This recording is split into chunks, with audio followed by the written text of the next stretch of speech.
This is the plaintiff, Allison Childs. She says she was driving home from the Piggly Wiggly after buying soda when the defendant crashed into her car at a high rate of speed. The woman took off from the scene of the accident. The cops tracked her down, and she's here suing for the $1,500 worth of damages she now has to her car.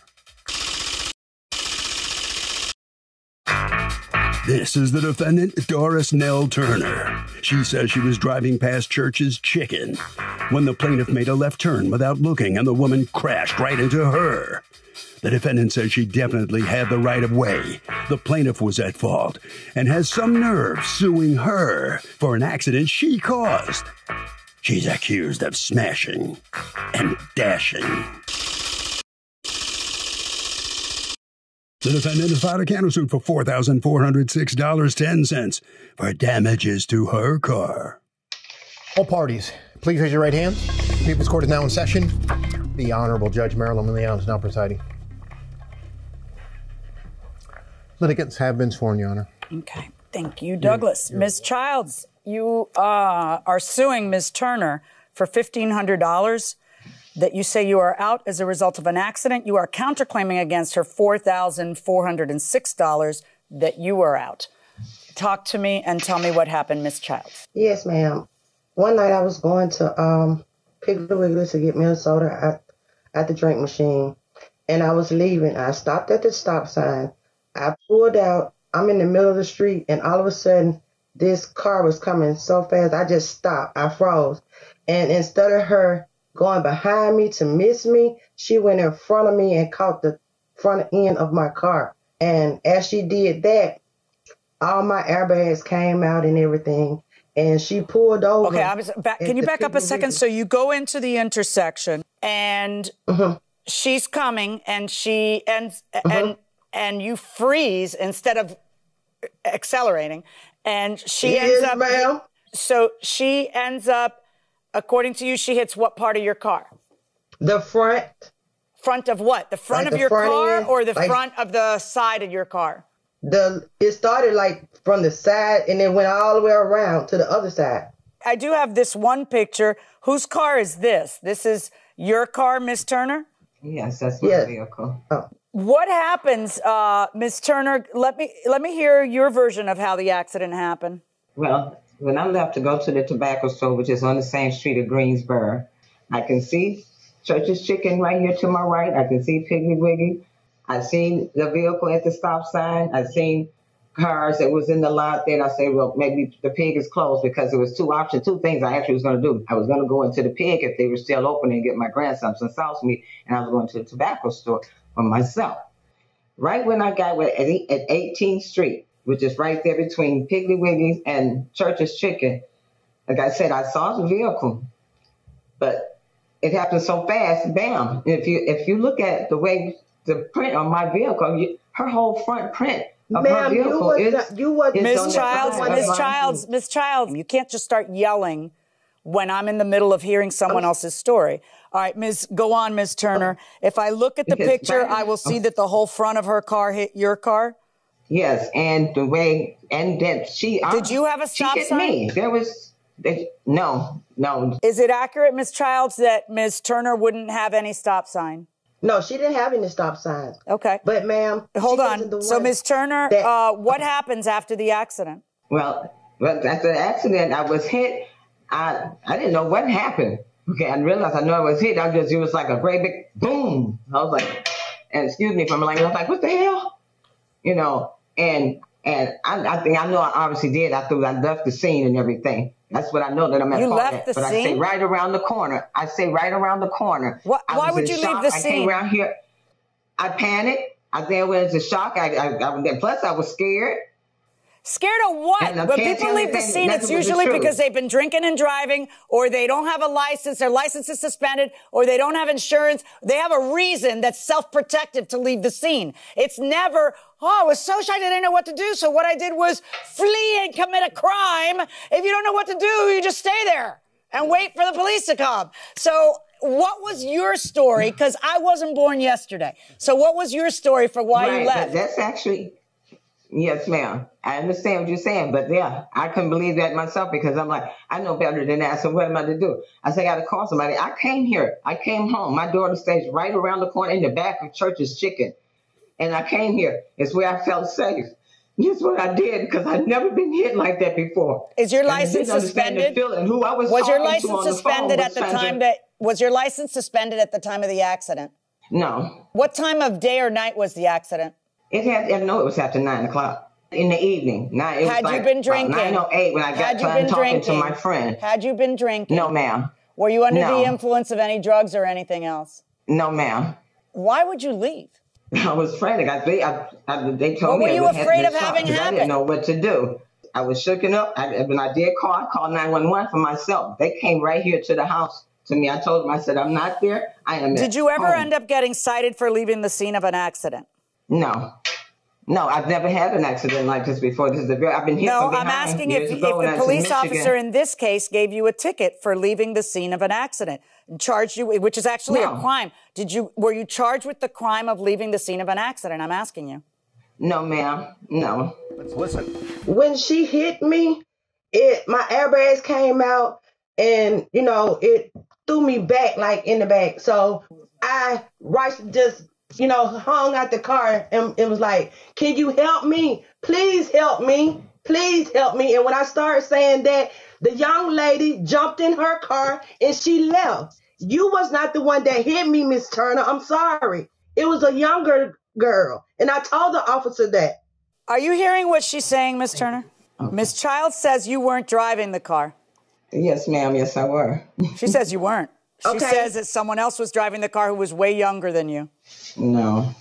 No, is it because of my hair is different? I have a wig on. She said somebody younger was driving my car. What is your theory? What do you think actually happened, Miss Childs? I think that her daughter Miss Turner, was I'm going to need you to stop. Who are you talking to, Miss Turner? Who's in the room? Oh, I'm sorry, my daughter. Let me see your daughter. I didn't know have your daughter take your spot. Have your daughter take your spot. Okay, come take your spot. She was trying to put her on.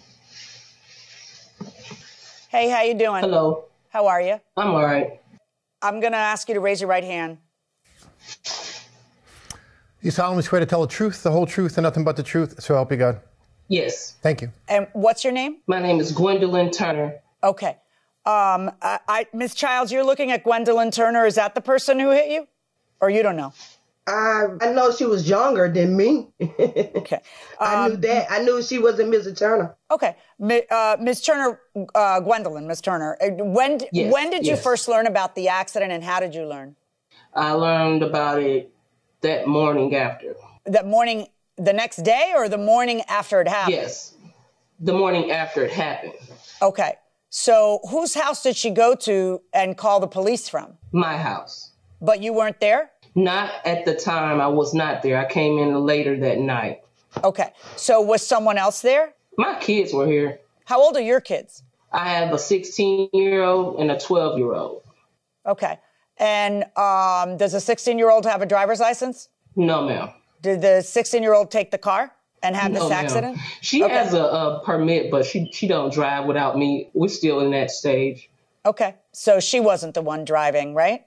My mother was driving her vehicle. I knew she left in her vehicle that day. She had been back to the house a couple of times, but she was in her vehicle that whole time. I don't drive her car. Did your mother ever talk to you about what had happened? I didn't speak with her about it until that morning. And when you did, what did she say? She was saying how she was in shock. She had a headache, so I just encouraged her to go to the doctor. At that point, I had talked to the police officer that morning as well, because I wanted to know what was going on and know what all had happened. So I spoke with the police officer briefly, and I spoke with her as well. But I didn't stick around because I had some things to do that day. Did she tell you that she fled the scene of the accident? That she did. Right. Now, she didn't end up getting charged with it, though. Not that I know of. Right. Okay. All right. Go ahead and thank you very much. I appreciate it. Can you switch with your mom again? Thanks. Okay. Okay. All right, Ms. Childs, let me ask you a question. Let's get over this nonsense of who hit who, and let's talk about who had the right-of-way. If there's a stop sign and you're the one who has it. She had the right-of-way. If she had the right-of-way, then how do you figure that I'm going to make her pay for damages to your car? Because then the accident would be your fault. Why are you even suing then? Because to me, she did hit my car. Well, yeah, but if she had the right of way, if I'm traveling along and then you go and you run a red light, then it's not my fault. I'm traveling where I'm allowed to travel. It doesn't matter that I hit your car. It matters who has the right of way. Yes, ma'am, but she was going over the speed limit. How do you know that? That's what I'm saying. How do you know that? I know the way she hit me. Right. I'm not saying. You're assuming she's going over the speed limit because she hit you. If, you know, I don't know whether I can trust your judgment because you're the person who says, I saw her and I froze. Yes, ma'am, I understand that. I'm already in the middle of the lane for it. My nose was like in the beginning of my lane to turn. That's why I said that, you know, when I looked up, she swerved. When she swerved, she hit the front of my car. It doesn't matter. She has the right of way. Your car isn't supposed to be where she's driving. Yes, ma'am. Essentially, you know, if you stopped and you don't wait for all traffic to go, that's considered, you know, the violation of the right of way. So the accident isn't her fault, which is why I'm mystified that she fled. She took off, right. But it doesn't have anything to do with the accident. The accident happens before that bad act.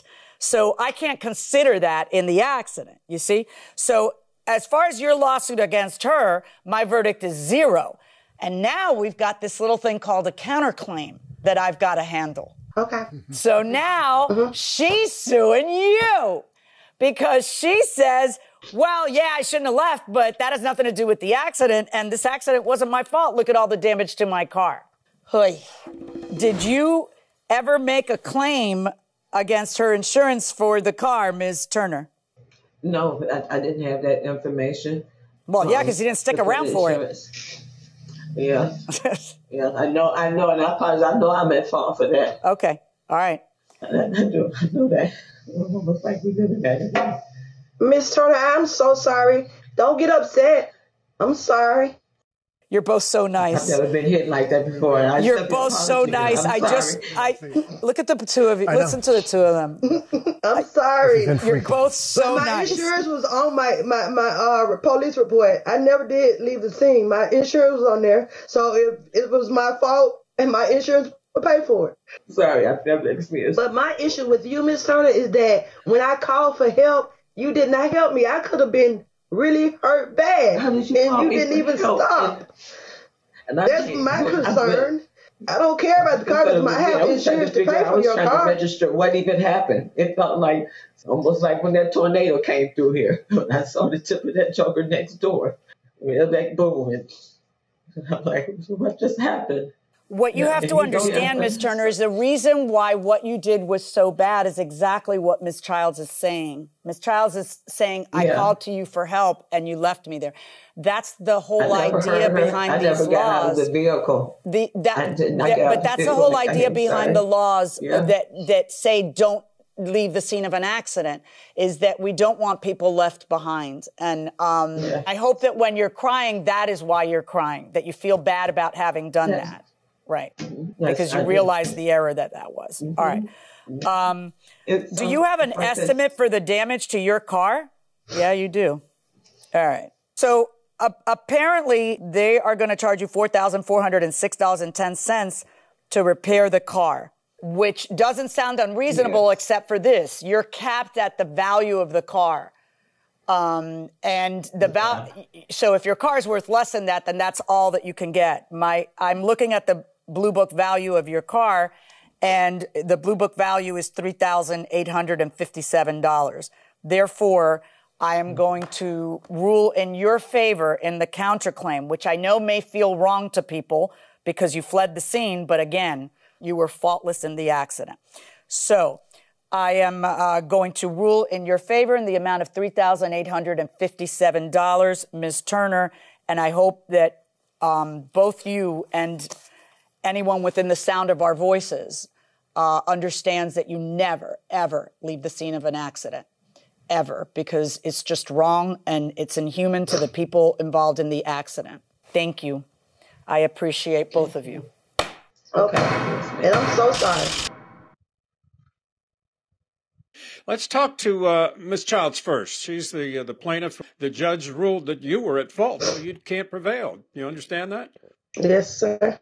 I mean, that's kind of a twist. As long as everyone is okay. This whole thing wouldn't have started. Yeah, interesting. Right. Anyway, Ms. Turner, let me talk to you. I'm sorry you had to cry through this court case, but in any event, I assume you've learned something from this whole incident. Am I right? Yes, I have. Yes, I have. Like I explained to the judge, and it's the first time something like this has ever happened to me. Yeah, no, that can be a very scary experience, and I'm sorry you had to go through this. All right, let's see what Harvey has to say about this. This is quite a unique situation, wasn't it, Harvey? Yeah. Doug, we've talked about this before. It sucks when you have to replace something that's damaged, but you can't pay for it because you don't get that amount in court. But the reality is you are only entitled to the depreciated value of the item at the time of the loss, which ain't going to be near the retail value. Can you put a no oral modification clause in a lease contract in Florida?